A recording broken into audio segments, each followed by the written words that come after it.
하나님 감사합니다. 이 예배 장소에 우리 함께 모여 하나님을 예배할 수 있게 하시니 감사합니다. 하나님, 이 시간 하나님 만나는 기적의 자리입니다. 우리 존재가 바뀌는 기적의 자리입니다. 하나님의 거룩하신 뜻이 이루어지는 기적의 장소인 줄 믿습니다. 하나님, 이 자리 가운데 함께 하시니 감사합니다. 성령으로 함께 하시니 감사하고 모든 영광을 주님께 드리고 예수님의 이름으로 기도하옵나이다. 아멘. 하나님 말씀 보겠습니다.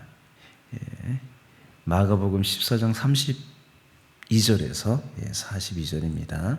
그들이 겟세마네라 하는 곳에 이르매 예수께서 제자들에게 이르시되 내가 기도할 동안에 너희는 여기 앉아 있으라 하시고 베드로와 야고보와 요한을 데리고 가실새 심히 놀라시며 슬퍼하사 말씀하시되 내 마음이 심히 고민하여 죽게 되었으니 너희는 여기 머물러 깨어 있으라 하시고 조금 나아가사 땅에 엎드려 될 수 있는 대로 이때가 자기에게서 지나가기를 구하여 이르시되 아빠 아버지여 아버지께는 모든 것이 가능하오니 이 잔을 내게서 옮기시옵소서.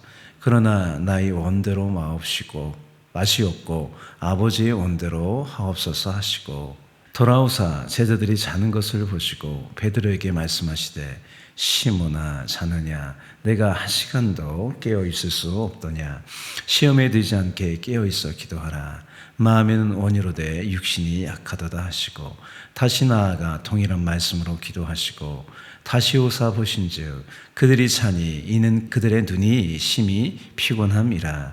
그들이 예수께 무엇으로 대답할 줄을 알지 못하더라. 세 번째 오사 그들에게 이르시되 이제는 자고 쉬라.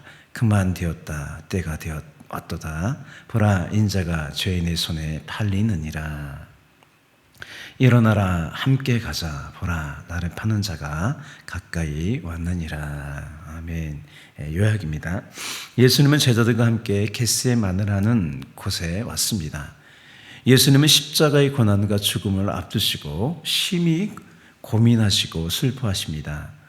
아버지께 기도하시면서 이 잔을 할 수만 있으면 옮겨달라고 하시지만 아버지의 뜻에 순종하시기로 결단하십니다. 끼어서 기도하지 못하는 제자들을 보면서 이제 쉬라고 하시면서 때가 이르렀다고 하십니다. 질문 첫 번째입니다. 예수는 왜 이 잔을 내게서 옮겨달라고 하시면서 그러나 아버지의 뜻대로 되기를 원한다고 기도하시는 걸까? 우리 36절이죠. 성자 예수님은요 하나님의 본체세요.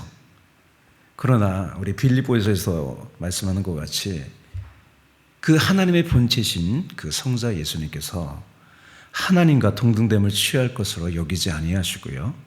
오히려 자기를 비워 종의 형체를 가지사 사람이 되셨고 또 자기를 낮추시고 십자가에서 죽기까지 복종하셨습니다. 이 전능하신 성자 하나님이요. 자신의 생명도 지킬 수 없는 연약한 존재가 되었다는 거예요. 여러분 성부 하나님도 마찬가지입니다. 예수님은 이렇게 성부 하나님께 기도하죠. 36절 이렇게 기도합니다. 조금 나아가서 땅에 엎드려 될 수 있는 대로 이때가 자기에게서 지나가기를 구하여 이르시되 아빠 아버지여 아버지께는 모든 것이 가능하오니 전능하다는 거예요. 모든 것이 가능하오니 이 잔을 내게서 옮기시옵소서. 그러나 나의 원대로 마시옵고 아버지의 원대로 하옵소서 하시고 예수님은 아버지가 모든 것이 가능하다고 하세요. 이 고난과 죽음의 잔을 옮겨달라고 하시지만 아버지의 뜻대로 되기를 원한다고 하시는 거예요.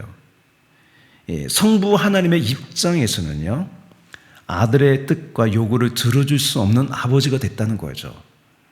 모든 것이 가능하지만 우리의 구원을 위하여 자신의 전능은 내려놓은 거죠. 예수님은 자신을 잡으러 온 군인들에 맞서요.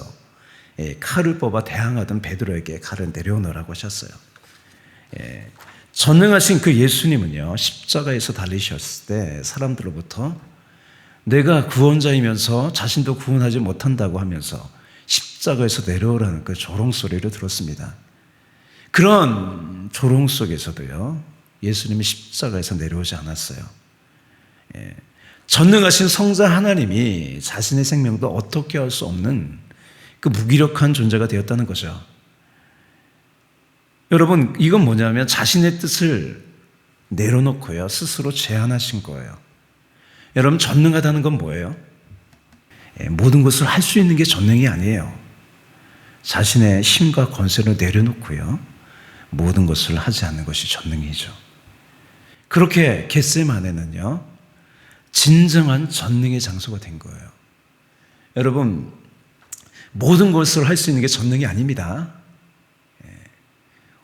십자가가 진정한 전능입니다. 적용하면 그래요. 우리도 예수님의 마음을 닮아요, 내 뜻이 아니라 아버지 뜻을 구하며 예수님의 이 마음을 품고 살아가야 되겠습니다. 두 번째 질문입니다. 두 번째 질문 이겁니다. 예수는 베드로에게 시험에 들지 않게 깨어 기도하라는 이유는 뭐고, 예수님 말하는 시험은 뭘까요? 오늘 베드로와 세 제자들을 데리고 갔는데 자는 거죠, 애들이. 그러면서 시험에 들지 않게 깨어서 기도하라고 했는데 그 시험은 뭘까요? 예수님이 기도하시러 가신 곳은 겟세마네예요. 겟세마네. 감난산에 갔다 그러잖아요. 감난산은 올리브산이잖아요. 올리브나무. 그래서 겟세마네라는 뜻은 뭐냐면 기름을 짜는 틀이라는 뜻이에요. 기름을 짜는 틀. 아마도 거기에 그 올리브 기름을 짜는 틀이 있었나 봐요. 이렇게 프레스하는 거죠. 그래서 영어로는 올리브 프레스라 그러는데, 예수님은요 간절히 기도하시는데 제자들은 잠들었어요. 왜 잠들었을까요? 제자들은요 아직 예수님의 마음을 공감할 수 없었어요. 예수님은 내가 한 시간도 기도할 수 없냐고 하시면서 시험에 들지 않게 깨어 기도하라고 하세요. 그러면서 뭐라고 하시냐면 마음에는 온유하되 육신이 약하다고 하세요. 여러분, 이 시험은요 테스트가 아니라 유혹이에요. 이 유혹은 뭐예요? 하나님을 공감하는 마음에서 멀어지는 거예요. 그래서 그 이사야서에 보면 이사야 선지자도 그러잖아요. 이 백성이 입술로는 나를 공경하되 마음은 내게서 멀다고 하셔요. 다시 말해 시험은 뭐예요? 하나님의 마음에서 멀어지는 게 시험이에요. 그럴 때 하나님의 뜻과는 전혀 다른 길로 가게 된다는 거죠. 예수님은요 이렇게 기도하면서 아버지의 마음, 아버지의 뜻이 공감이 되었어요. 이렇게 우리 마음이요, 예수님도 그런 거예요. 이렇게 공감되고 이해가 되면요 육신의 원함을 초월해 예수님처럼 나의 원대로 마옵시고 아버지의 원대로 되기를 원한다며 그렇게 기도를 하며 그 길로 갈 수 있는 거예요. 예수님은 아버지의 마음이 충분히 공감되기 위해서요 동일한 말씀으로 기도하셨어요. 예수님은 그렇게 아버지의 뜻인 십자가의 고난과 죽음을 준비하셨습니다. 그런 거죠. 프레스에 눌리듯 자신의 뜻은 사라지는 거죠. 프레스에 눌리면 기름만 나오는 거예요. 아버지의 뜻만 나오는 거죠. 이렇게 준비가 끝냈어요.